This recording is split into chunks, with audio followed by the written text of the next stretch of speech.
네, 이번 TF는 내일은 여기서 TF고 여기 보니까는 내일 그리고 내일 내일과 나의 일 이런 식으로 지금 표현이 되어 있습니다.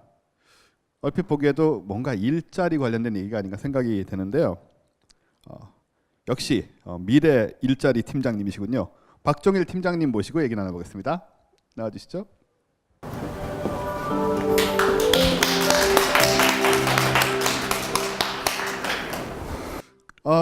일단 말씀을 나누기 전에 제가 궁금한 것은 우리가 지금 4차 산업혁명 인공지능 얘기 나오면서 일자리가 뭐 절반 이상이 사라지고 앞으로는 인간이 할 일이 없을 것이다. 그래서 이제 먹거리 걱정까지 이어지는 그런 분위기가 좀 사회적으로 팽배합니다. 그래서 과연 그런 상황이 벌어지는 것인지 우리 아이들은 정말 직업을 가질 수 없는 것인지 이런 우려가 있는데 일단 그런 것은 아닌가요? 많은 분들이 그런 분야에 대해 그런 것 때문에 두려워하시는데 제가 답부터 말씀드리면 두려워하지 말자. 두려워할 필요 없다. 그 말씀을 먼저 드리겠습니다. 그럼 이제 오늘 내일은 여기서 TF가 그런 얘기를 좀 해주실 건가요? 일자리가 물론 일자리를 예측한다는 건 참으로 어려운 일입니다. 네. 그래서 제가 이 자리에서 미래가 일자리 이렇게 된다를 정확히 말씀드릴 수는 없지만 우리가 그 과정에서 어떤 걸 얻을 수 있고 무엇을 해야 될지에 대한 중심으로 말씀을 좀 드리고요. 네. 우리가 준비해야 될 거리에 대해서 얘기를 할 수 있을 것 같습니다. 네, 그 미래 일자리 어떤 것이 될 것인지 그런 부분들에 대해서 이제 얘기를 좀 저희는 좀 경청을 해봐야겠습니다. 네, 그럼 이제 그 자세한 얘기를 좀 들어보겠습니다. 안녕하십니까. 내일은 여기서 TF 팀장을 맡고 있습니다. 제가 오늘 말씀드릴 것은 나의 일이 과연 미래에 어떻게 될 것이냐에 대한 거에 대해서 중심적으로 좀 말씀을 드릴 거고요. 저희가 갖고 있는 이 TF의 미션은 우리 일자리가 어떻게 변화할 것인가를 좀 찾아보자. 그 과정에서 우리 정부는 어떤 역할을 해야 되고 민간은 어떤 역할을 해야 될지에 대해서 좀 알아보자. 그런 거에 초점이 맞춰져 있습니다. 그럼 자세한 말씀을 드리겠습니다.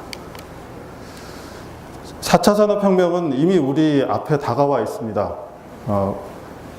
근데 이 4차 산업혁명에 대해서 우리가 많은 두려움을 갖고 있는데요. 대표적인 통계를 한 2가지 정도 말씀을 드리겠습니다. 여기 보시면은 한국노동연구원에서 2015년도에 발표한 자료입니다. 자동화 기술에 의해서 대체 위험성이 있는 대체 위험이 있는 직군이 약 70% 이상, 자동화 기술에 의해서 대체 위험이 70% 이상인 고위험 직군의 종사자 비율이 몇 %냐? 그걸 보니까 약 50%입니다. 그러니까 절반은 70% 이상의 대체 위험이 있다라는 거죠. 혹시 내 일자리가 저기에 해당되는 게 아닐지, 그건 걱정이 되는 통계가 아닐 수 없습니다. 반면에 이제 기업 입장에서는 또 이런 통계도 있습니다. 여러 가지 기술 혁신이 이루어지고 많은 사람이 필요로 하는데 현장에서는 내가 필요한 사람을 찾기가 굉장히 어렵다라는 겁니다. 한국 소프트웨어 산업협회에서 조사한 바에 의하면 원하는 소프트웨어 인력 확보에 어려움을 호소하고 있는 기업 비중이 여기도 50%입니다.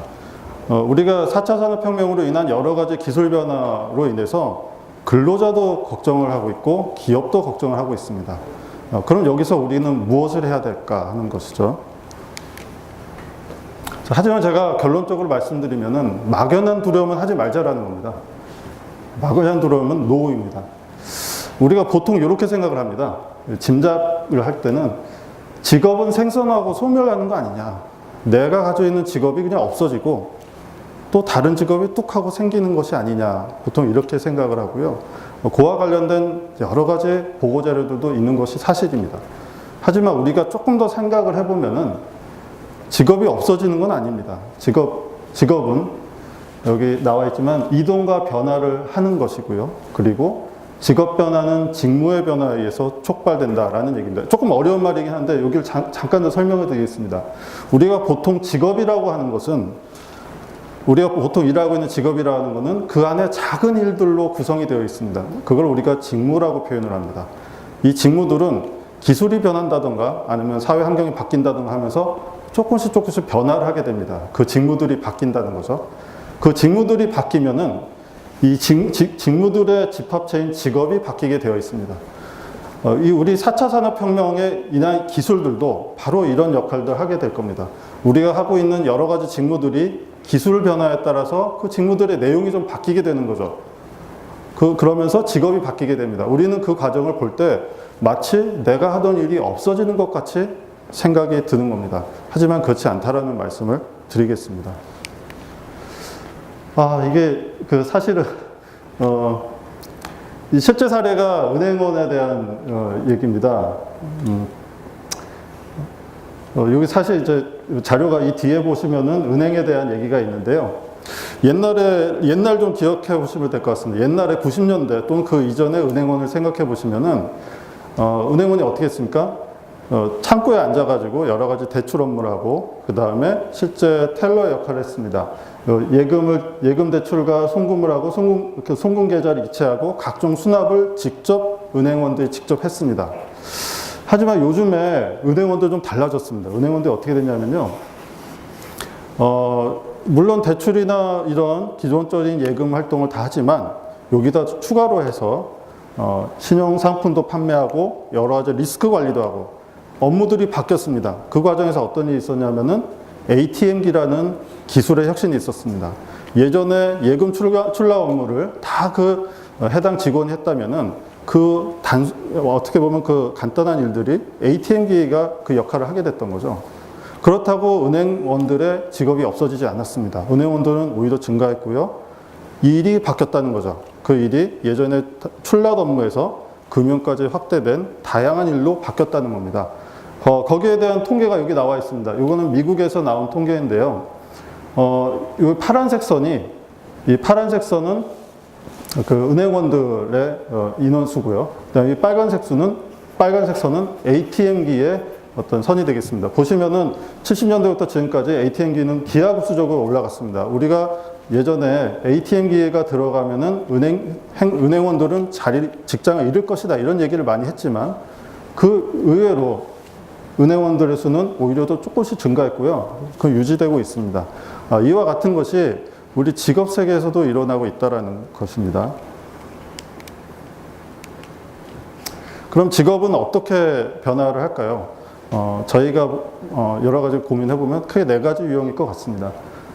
먼저 직무가 고도화돼서 직업의 전문화 형태로 갈 수 있을 것 같습니다. 아까 제가 은행원에 말씀을 드렸지만 예를 들어서 은행원들도 모기지를 중심으로 한다던가 또는 금융상품 판매를 분석하고 만드는 그런 업무를 한다던가 이렇게 직무들이 고도화되는 쪽으로 발전해 나갈 수 있는 게 하나의 유형일 수 있고요. 그 다음에 두 번째로는 직업이 분화될 수 있습니다. 예를 들어서 직업 상담을 보면 예전에는 그냥 통칭해서 직업 상담을 하는 분이 계시다면은 요즘에는 청년 중심의 직업 상담 또는 고령자 중심의 직업 상담 이렇게 좀 더 세분화돼서 어떤 직업들이 분화되는 형태의 그런 유형이 또 있을 겁니다. 그 다음에 세 번째로는 직업 간의 융합이 있을 수 있습니다. 금융 쪽의 이야기를 좀 더 들어보면은 말씀을 드리면은 데이터의 업무와 그 다음에 금융의 업무가 섞여서 빅데이터를 분석해서 어떤 금융 업무를 만드는 이런 기존의 직업들이 융합되는 형태의 유형이 또 있을 것 같고요. 그 다음에 마지막으로 완전히 새로운 직업이 생길 수도 있을 것 같습니다. 자, 이런 과정에서 우리가 알아야 될 것은 크게 3가지라고 생각합니다. 첫 번째로 알아야 될 것은 내 일, 나의 직업과 그 다음에 그 직업을 이루어지는 여러 가지 작은 일들, 그 직무들이 어떻게 바뀔 거냐 하는 거죠. 그걸 첫 번째로 알아야 되고요. 그 다음에 두 번째는 과연 그 일을 하려면 어떤 역량이 필요하냐라는 겁니다. 그 역량을 알아야 됩니다. 그게 두 번째로 알아야 될 부분이고요. 세 번째로는 그러면 그 역량을 어떻게 키울 것이냐 하는 거죠. 이 3가지에 우리가 알아야 될 부분이 있습니다. 그래서 저희 TF는 이 3가지를 어떻게 알 수 있을까에 대한 고민을 했다라는 말씀을 드리겠습니다. TF에서 지금까지 고민했던 3가지입니다. 아까 말씀드렸던 그 3가지에 맞춰서 말씀을 드리면은 먼저 미래 직업의 예측이 되겠습니다. 우리가 이 기술 변화에 인한 직업이 어떻게 변할 것이냐라는 것을 알아야지만 그 뒤에 역량의 변화라든가 다른 그 다음에 있는 여러 가지 교육의 문제를 해결할 수 있습니다. 그래서 저희가 직업을 예측하는 방법론을 간단하게 말씀드리면은 현재 직업에서부터 시작을 합니다. 현재 직업이 어떠한 직무들로, 어떠한 작은 일로 이루어졌느냐를 먼저 분석을 하게 됩니다. 그 직무들을 가지고 우리가 지금 여러 가지 4차 산업혁명에 인한 변화 요인들이 발생하게 됩니다. 그럼 이 직무들이 어떻게 변할 것이냐를 전문가 의견 수정, FGI라든가 또는 설문조사 등을 통해서 도출을 해내게 되고요. 그걸 묶어서 미래 일자리가 어떻게 바뀔 것이다라는 것을 예측을 하게 됩니다. 이렇게 미래 일자리를 먼저 예측을 한 다음에 두 번째로 하게 되는 작업은 역량을 분석하게 됩니다. 우리가 현재 일자리에 대한 분석은 어느 정도 되어 있습니다. 그래서 미래 일자리가 도출되게 되면은 그 미래 일자리에 필요한 과연 어떤 역량이 있어야지만 이 일을 할 수 있을 것이냐라는 것을 도출하고요. 이 과정에서 현재 그 분야에서 가장 우수하신 분들을 모아서 여러 가지 설문이라든가 조사를 진행하게 됩니다. 이렇게 두 가지의 역량이 도출이 되면은 그 갭을 분석할 수가 있을 것 같습니다. 우리가 그 갭을 알게 되면은 그 다음에 세 번째 단계로서 교육 과정을 만들 수도 있고요. 그 다음에 훈련 과정을 만들 수도 있고, 그 다음에 그걸 기반으로 해서 여러 가지 정책들을 수립할 수가 있습니다. 저희는 이렇게 세 가지 단계로 해서 진행을 하고 있습니다. 저희가 한번 시범으로 한번 예측을 해본 겁니다. 이렇게 현재의 직업을 저희가 이제 소프트웨어 쪽에 먼저 시작을 해본 건데요. 데이터 분석가라는 직업이 있습니다. 이 데이터 분석가는 데이터를 활용해서 가능한 형태로 전환하고 가공하는 그런 일을 하는 직업이고요. 그 다음에 또 다른 직업들이 있습니다. 신용 분석가라는 직업이 있습니다. 이건 아까 제가 잠깐 예시를 들었던 금융 쪽에 관련된 부분인데요. 이런 두 가지 직업이 현재 이런 4차 산업혁명과 관련된 변화 요인들을 통해서 이 직무들이 바뀌게 됩니다. 그래서 저희가 여러 전문가들의 의견을 들어보면은 이 두 개의 직업의 영역들이 섞여서 이러한 미래 직업으로 발전하지 않을까라는 예상을 해본 겁니다. 금융 비정형 데이터 애널리스트인데요. 데이터 분석가의 역할과 신용 부분석가의 역할을 같이 하고 있다라고 보시면 되겠습니다. 물론 이것이 정답이냐라고는 말씀드릴 수는 없습니다. 이게 미래의 부분은 어떻게 바뀔지는 알 수 없습니다. 하지만 우리가 이것을 통해서 알 수 있는 것은 지금 여기서 그 중간에 여러 가지 변화 요인을 도출했지만 이 변화 요인들을 활용해서 우리 지금 자라나는 세대들이나 지금 현재 또 일하는 분들에게 교육 과정을 개편할 때 굉장히 중요한 정보가 될 수 있다라는 말씀을 드립니다. 제가 끝으로 제2의 기계 시대를 쓴 에릭 브린 율프슨의 말을 좀 인용하면서 끝나려고 하는데요. 그분이 이런 말씀하셨습니다. 데이터나 실증에 근거하지 않고 일자리 정책을 수립하는 것은 마치 눈을 감고 하늘을 나는 것과 같다. 이런 말씀을 했습니다. 저는 그 말이 맞다고 생각하고요. 지금 저희 TF에서 하고 있는 일은 바로 그런 일이라고 생각합니다. 지금 좀 보여드리는 게 정답은 아니라 하더라도 미래를 준비함에 있어서 하나의 데이터에 기반한 또는 실증에 기반한 준비 작업이 될 수 있다라는 말씀으로 제 발표를 마치겠습니다. 감사합니다. 네, 뭐 너무 중요한 주제이기 때문에 계속 이제 곱씹어 볼 수밖에 없는데, 근데 이제 이런 걱정이 좀 듭니다. 예를 들어서 직무가 바뀐다는 것이 오랫동안 그 일을 해오던 사람들에겐 굉장히 공포스러운 일이거든요. 예, 그런 부분들에서 뭐 아주 젊은 분들이야 상관없겠지만 이제 뭐 40대 이상 늘 하던 일들과 다른 것들을 요구받고 그것을 제가 이제 해내지 못한 경우에는 이제 좀 불이익이라든가 이런 것이 예상될 때. 그런 것들을 우리 정부가 어떻게 좀 같이 풀어나갈 수 있는 그런 기회도 만들어질까요? 지금 현재 직무들이 바뀌게 되면은 내일이 내가 하는 일이 없어지지 않을까 하면 당연히 공포가 있을 거고요.